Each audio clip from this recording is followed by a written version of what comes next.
दोस्तों नमस्कार। मैं हूं बी कुमार। देख रहे हैं बी कुमार बैंकिंग चैनल। नाम तो भले ही बैंकिंग चैनल है, लेकिन इसमें हम दूसरे दूसरे विषयों पर भी कुछ चर्चा करते रहते हैं ताकि हमारे दर्शकों को जानकारी मिल सके। आज हम बात करने वाले हैं डिवोर्स के बारे में। आजकल बहुत ज़्यादा प्रिवेल कर रहा है डिवोर्स। शादी होती है, डिवोर्स होता है, वगैरह वगैरह। बहुत सारे कन्फ्यूजन रहते हैं, कोर्ट कचहरी के चक्कर लगाते हैं, वकील से समझते हैं क्या होगा नहीं होगा। तो मोटे तौर पर हम कुछ जानकारी आज आप लोगों को दे रहे हैं। दोस्तों, डाइवोर्स जो है, सबसे पहले इसके हम टाइप की चर्चा करें, ये कितने तरह का होता है। तो ये दो तरह का होता है। एक होता है म्यूचुअल कंसेंट से, और दूसरा होता है कंटेस्टेड। अब हम बारी बारी से चर्चा करेंगे कि म्यूचुअल कंसेंट में क्या होता है, और उसी समय चर्चा करेंगे कि कंटेस्टेड में क्या होता है। 4-5 बिंदुओं पर चर्चा करेंगे। जैसे पहला टाइप होगा, दूसरा ग्राउंड होगा कि किस ग्राउंड पर हम जो है फाइल कर सकते हैं, तीसरा कोर्ट प्रोसीडिंग होगा, फिर टाइम कितना लग जाता है, कूलिंग ऑफ पीरियड क्या होता है, और इसमें लीगल फी वगैरह खर्च कितना हो जाता है। तो पहले हम टाइप की चर्चा करेंगे। तो अभी हम म्यूचुअल कंसेंट के बारे में बता रहे हैं। म्यूचुअल कंसेंट में क्या होता है कि दोनों स्पाउस मिलके पिटीशन फाइल करते हैं अपने शादी को समाप्त करने के लिए, और आपस में ही सहमति से तय कर लेते हैं उनका जो जो इशू रहता है वो, जैसे मेंटेनेंस हुआ, चाइल्ड का कस्टडी हुआ, संपत्तियों का बंटवारा कैसे करेंगे, प्रॉपर्टी का बंटवारा कैसे करेंगे, ये आपस में ही सब वो तय कर लेते हैं। तो इसको हम लोग बोलते हैं म्यूचुअल कंसेंट। अब यहीं पर कंटेस्टेड में क्या होता है। कंटेस्टेड में क्या होता है कि एक स्पाउस जो है डिवोर्स के लिए पिटीशन फाइल करता है, और दूसरा स्पाउस उसको डिसएग्री करता है, और दोनों के बीच कोई सेटलमेंट भी नहीं होता है। तो इसको बोलते हैं कंटेस्टेड। अब फिर म्यूचुअल कंसेंट में हम ग्राउंड के बारे में बात करते हैं। म्यूचुअल कंसेंट में हमको किन ग्राउंड की जरूरत पड़ती है, तो इसमें यही है, no ground required. Mutual consent में कोई ग्राउंड होने का जरूरत नहीं है। अब जब यही हम कंटेस्टेड में आते हैं तो इसमें ग्राउंड की जरूरत पड़ती है, जैसे cruelty, adultery, desertion, conversion, mental disorder, leprosy, venereal disease, renunciation, और ऐसा लगे कि अब ये दोनों एक साथ नहीं रह सकते हैं, नो रिजम्पशन ऑफ कोहैबिलिटेशन। और लास्ट में एक ग्राउंड होता है कि जैसे कोई स्पाउस में से एक स्पाउस का बहुत दिनों से कोई आता पता नहीं है, और ये नहीं सुना गया कि वो जिंदा है, तो ये भी एक ग्राउंड बन सकता है। ये कंटेस्टेड का हुआ। अब है कि कोर्ट प्रोसीडिंग के बारे में हम बात करेंगे। कोर्ट प्रोसीडिंग में क्या होता है। तो म्यूचुअल कंसेंट में कोर्ट प्रोसीडिंग में क्या होता है, पहला मोशन जो होता है, फर्स्ट मोशन, उसमें दोनों स्पाउस एक ज्वाइंट पिटीशन फाइल करते हैं कोर्ट में, चूंकि म्यूचुअल कंसेंट से है। अब यही अगर हम कंटेस्टेड में देखें तो क्या होता है, एक स्पाउस डाइवोर्स पिटीशन फाइल करता है, उसके बाद कोर्ट दूसरे स्पाउस को नोटिस भेजता है, फिर दोनों का स्टेटमेंट रिकॉर्ड होता है, फिर दोनों का एग्जामिनेशन इन चीफ, जिसको एग्जामिनेशन बोलते हैं, एग्जामिनेशन भी होता है, क्रॉस एग्जामिनेशन होता है, और डाइवोर्स डिग्री इशू हो जाता है। जज अपने सूझबूझ से डाइवोर्स डिग्री इशू हो जाता है। उधर क्या हुआ था, म्यूचुअल कंसेंट में ये सब कुछ नहीं होता है जैसा हमने बताया, और डाइवोर्स डिग्री इशू हो जाता है। अब है कि टाइम कितना लगता है। तो म्यूचुअल के बारे में बात कर लें। ये बहुत फास्टर होता है, और इसमें ज़्यादा झमेला नहीं है, चूंकि म्यूचुअल एग्रीमेंट है, दोनों आदमी तैयार है, तो नॉर्मली इसमें 12 से 24 महीना लग जाता है। अब कंटेस्टेड में क्या होता है, इसमें कितना टाइम लगेगा भगवान मालिक है, लेकिन इसमें मल्टीपुल कोर्ट हियरिंग होता है, तो मोटे तौर पर हम समझते हैं 2 बरस से 5 बरस तो इसमें लग ही जाता है। कूलिंग ऑफ पीरियड म्यूचुअल में क्या होता है और कंटेस्टेड में क्या होता है। तो म्यूचुअल में क्या होता है कि 6 महीना का स्टैट्यूटरी पीरियड इसमें है, लेकिन ये कोर्ट से वेव हो सकता है। अभी हाल में सुप्रीम कोर्ट का डिसीजन आया कि सिचुएशन अगर सही है, डिवोर्स का सब कुछ अगर ये है क्लियर है, तो कोर्ट को ये पावर रहेगा कि ये कूलिंग पीरियड को ख़त्म कर दे और then and there degree issue कर दे। आप लोगों को मालूम होगा अभी करीब 6 महीना पहले का डिसीजन है सुप्रीम कोर्ट का।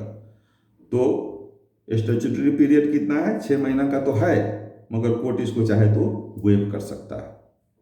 कंटेस्टेड में कोई ऐसा समय नहीं है, जितना समय लगना है, क्या होगा नहीं होगा वो डिपेंड करता है दोनों के झमेला पर, किस किस बात का झमेला और क्या क्या समस्या है। ये कोर्ट का प्रोसीडिंग चलता रहेगा, अब जितने दिन में हो जाए।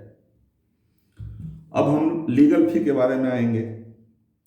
तो म्यूचुअल कंसेंट में ज़्यादा कोई झंझट नहीं है, कोर्ट प्रोसीडिंग भी ज़्यादा नहीं चलता है, 1 से 2 बार में मामला रफा दफा हो जाता है।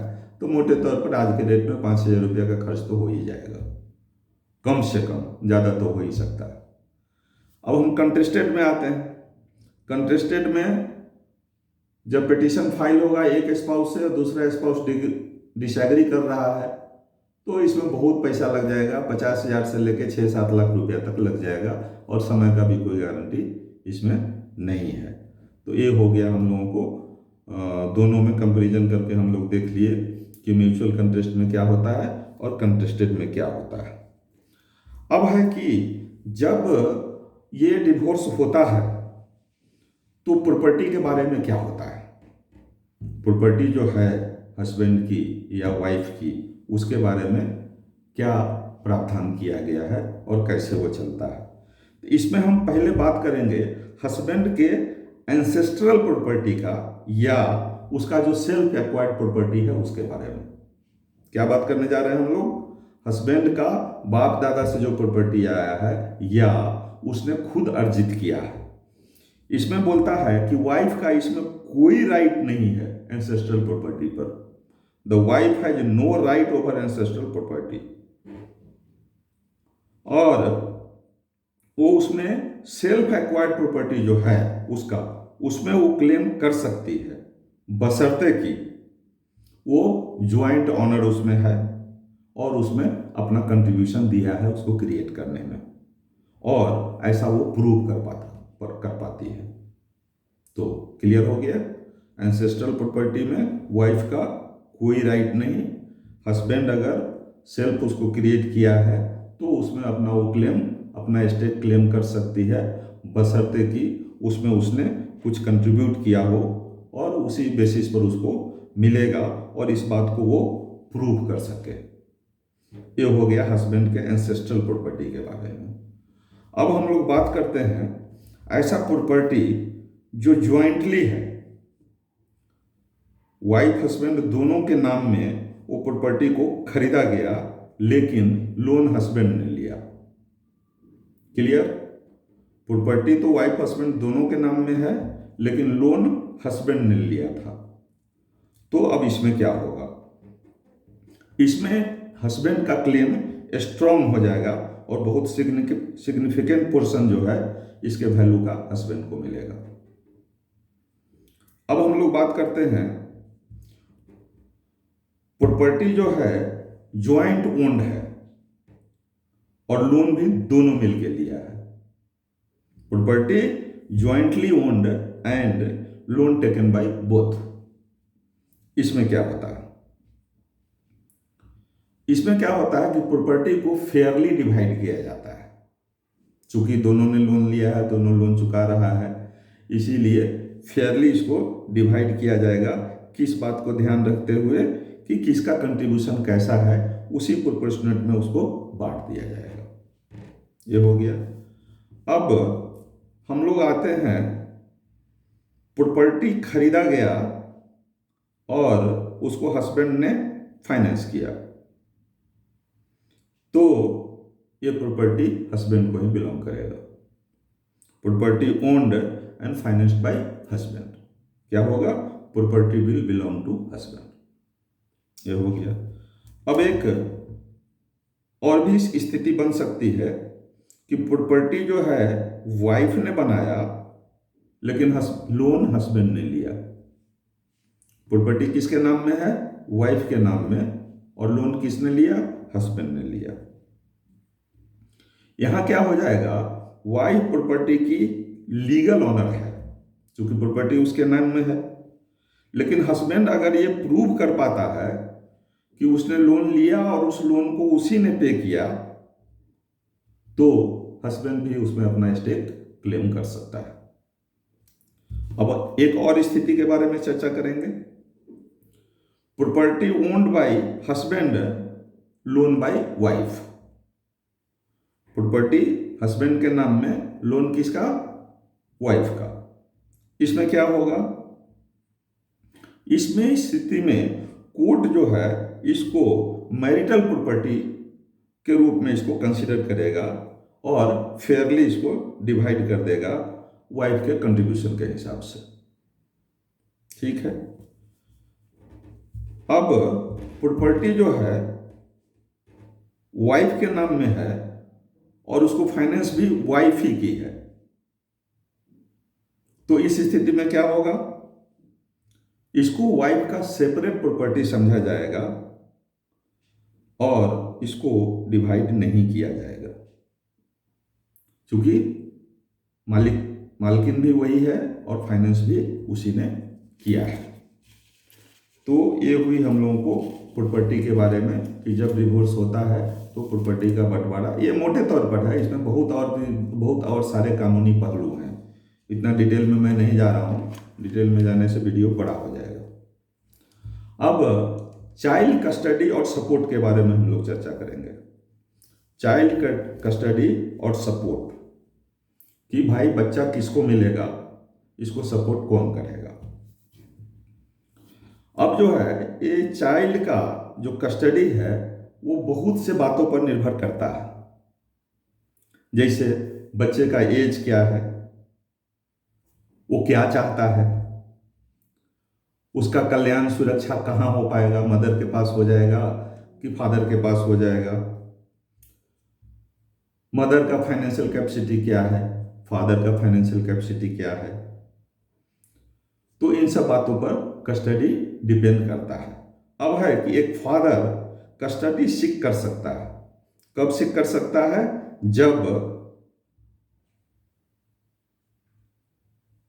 वो ये साबित कर दे कि वाइफ की अपेक्षा बच्चों का भरण पोषण, पढ़ाई लिखाई और उसका वेलफेयर बेहतर ढंग से कर सकता है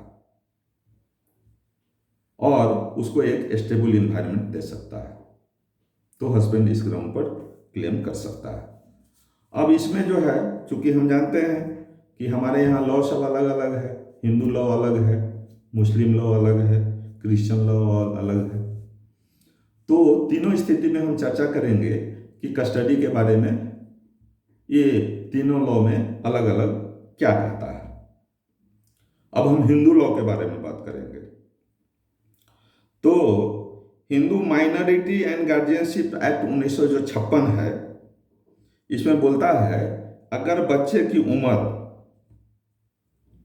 5 बरस से कम है तो कस्टडी मदर को जाएगा। ठीक है।